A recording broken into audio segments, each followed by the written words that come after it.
Mr. President, first about safety in the Capitol and our meeting today that Senator Thune and I called. First, I'd like to say that the Capitol Police have always been the silent heroes behind the scenes keeping members safe. That's no secret. The country saw that for themselves on January 6th and in the footage after.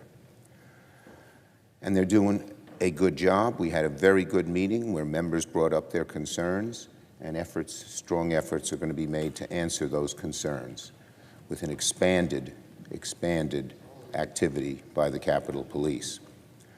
But after the awful situation this weekend, there's real concern not just here in the Capitol, but with folks across the country about the safety of elected officials. These violent acts are an attack not just on the individuals who are targeted, but on our democracy itself. Public servants should never have to fear for their lives simply for doing their job.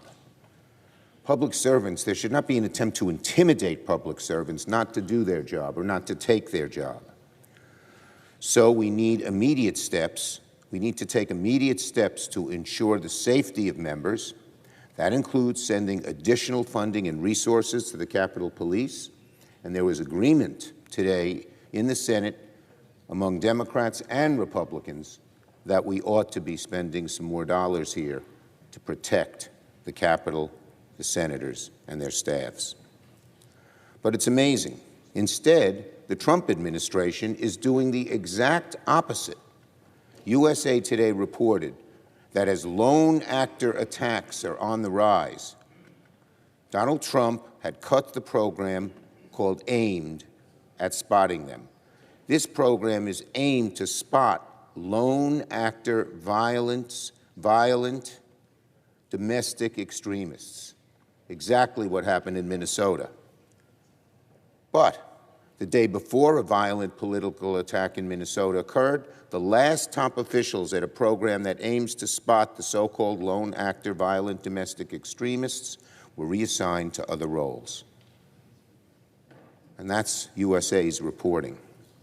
In the 4 months since Trump took office, his administration has shrunk the Department of Homeland Security's Center for Prevention, Programs, and Partnerships, it's known as CP3, from dozens of analysts and supervisors. Now it has fewer than 10 people, led by a 22-year-old recent graduate with no law enforcement experience. Here we have more violent attacks, and at the same time, the Trump administration is cutting the very unit in law enforcement that's supposed to go after these lone wolf violent attacks and prevent them.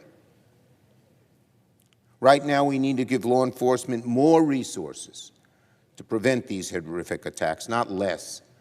A program in charge of doing these things shouldn't have fewer than 10 people and be led by a 22-year-old with no experience. And what I'm saying here, that this program has been cut dramatically, the AIMED program, will reverberate among everybody who wants a safer America and should reverberate among all elected officials, Democrat and Republican, about the need to keep these programs.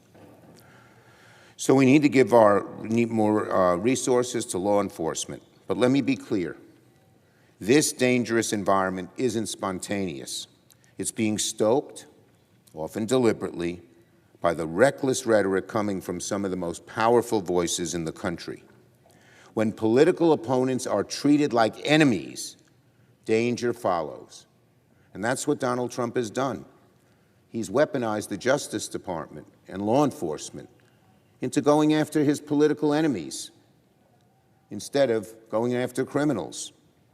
It's the responsibility of all leaders, especially the President of the United States, to not just unequivocally condemn hatred, but to stop violent and aggressive language against political opponents. Trump has to see that his words have real impact and consequences.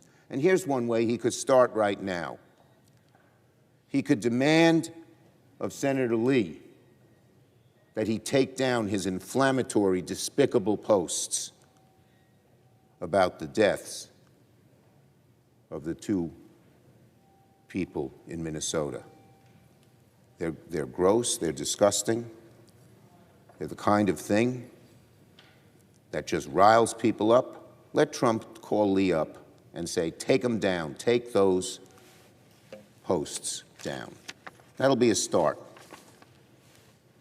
But in general, he has to stop treating his political opponents as enemies, because danger will always follow.